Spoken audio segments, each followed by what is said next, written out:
दूसरी जानिब इसराइल के निहत्थे फ़लस्तीनियों पर बर्बरियत का सिलसिला जारी। गजा में अलमगाजी पनाह गुज़ीन कैंप पर फ़ज़ाई हमला, मज़ीद 30 फ़लस्तीनी शहीद। बमबारी से जबालिया कैंप को पानी फराहम करने वाली सबसे बड़ी पाइपलाइन भी तबाह। गजा में शोहदा की तादाद 9,500 हो गई, हज़ारों बच्चे और ख़वातीन भी शामिल। सहूनी फोर्सेस के हमलों में 32,000 से ज़ायद फ़लस्तीनी शामिल हैं। आपको बता रहे हैं कि इसराइल के निहत्थे फ़लस्तीनियों पर बर्बरियत का सिलसिला जारी है। गजा में अलमगाजी पनाह गुज़ीन कैंप पर फ़ज़ाई हमला, मज़ीद 30 फ़लस्तीनी शहीद हो गए। बमबारी से जबालिया कैंप को पानी फराहम करने वाली सबसे बड़ी पाइपलाइन भी तबाह कर दी गई। गजा में शोहदा की तादाद 9,500 हो गई। अल-क़स्साम ब्रिगेड के इसराइल पर जवाबी हमले, टैंक्स को तबाह करने की वीडियो जारी। जंगजुओं ने अल-शती कैंप के करीब सहूनी फोर्सेस के टैंक्स को मलियामेट कर दिया। इसराइल का हमास के अल-क़स्साम ब्रिगेड्स को शदीद नुकसान पहुंचाने का दावा। हमास के मवासलाती मरकज़, बंकर्स और सुरंगों के नेटवर्क्स को भी तबाह कर दिया। इसराइली फोर्स हमास के चीफ को तलाश करके ख़त्म करेगी। इसराइली वज़ीर दिफा का यह दावा है। अल-क़स्साम ब्रिगेड के इसराइल पर जवाबी हमले, टैंक्स को तबाह करने की वीडियो जारी कर दी गई है। इसराइल का हमास के अल-क़स्साम ब्रिगेड्स को शदीद नुकसान पहुंचाने का दावा। हमास के मवासलाती मरकज़, बंकर्स और सुरंगों के नेटवर्क्स को भी तबाह कर दिया। इसराइली फोर्स हमास के चीफ को तलाश करके ख़त्म कर देगी। इसराइली वज़ीर दिफा का ये दावा सामने आया है। तुर्की के सदर ने इसराइल को आलमी अदालत इंसाफ में ले जाने का ऐलान कर दिया। सदर एर्दोगान का कहना है कि गजा में इसराइल के जंगी जराइम को बेनकाब करेंगे। अमेरिका ने गजा पर इसराइली जारहियत की हिमायत करते हुए जंग बंदी के मुतालबे को रद्द कर दिया।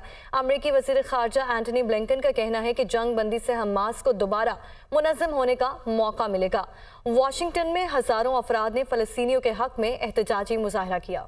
गजा में इसराइली जारहियत रुकवाने की आलमी बरादरी की कोशिशें जारी। ओमान में अरब ममालिक के वज़ीर ख़ारिजा की गोल में इस कॉन्फ्रेंस, अमरीकी वज़ीर ख़ारिजा की भी शिरकत। अमरीका ने एक बार फिर गजा पर इसराइली जारहियत की हिमायत करते हुए जंग बंदी के मुतालबे को रद्द कर दिया। ब्लिंकन ने अरब वज़ीर ख़ारिजा के हमरा प्रेस कॉन्फ्रेंस करते हुए कहा, अभी जंग बंदी करने से हमास को दोबारा मुनज़्ज़म होने और हमले करने का मौका मिल जाएगा। इसराइल को अपने शहरियों की हिफाजत के तमाम इक़दाम करने चाहिए। उर्दन के वज़ीर ख़ारिजा एमन सफ़दी ने कहा कि अस्पतालों, एम्बुलेंसों, स्कूलों और पनागज़ीन कैंपों पर हमलों को इसराइल का हक़ के दिफा नहीं समझते। मिस्री वज़ीर ख़ारिजा ने गजा में गैर मशरूत और फौरी जंग बंदी को नागुज़ीर करार दिया। अमरीकी सदर का कहना है कि इसराइल और हमास के दरमियान जंग में इंसानी हमदर्दी की बुनियाद पर वक्फा हासिल करने के मामलात पर पेशरफ्त हुई है। तुर्की के सदर ने इसराइल को आलमी अदालत इंसाफ में ले जाने का ऐलान कर दिया। सदर एर्दोगान ने मीडिया से गुफ्तगू में कहा कि इसराइल गजा में फ़लस्तीनियों को तबाह कर रहा है। नेतन्याहू से कोई बात नहीं हो सकती। जंगी जराइम को बैनुल-अक़वामी जराइम की अदालत में लेकर जाएंगे। ईरान के सुप्रीम लीडर आयतुल्लाह ख़ामनाई से हमास के सरबराह इस्माइल हानिया ने मुलाकात की। गजा की ताज़ा सूरत हाल और हमास की जंगी तैयारियों पर तबादला ख्याल किया गया। ईरानी सुप्रीम लीडर ने मुकम्मल ताउन की यकीन दहानी करा दी। हमास की जानिब से इसराइली जारहियत के खिलाफ भरपूर मज़ाहमत। अल-क़स्साम ब्रिगेड के हाथों इसराइली टैंकों की तबाही की एक और वीडियो जारी। अल-क़स्साम ब्रिगेड का अल-शती कैंप के करीब मजीद इसराइली टैंकों को तबाह करने का भी दावा।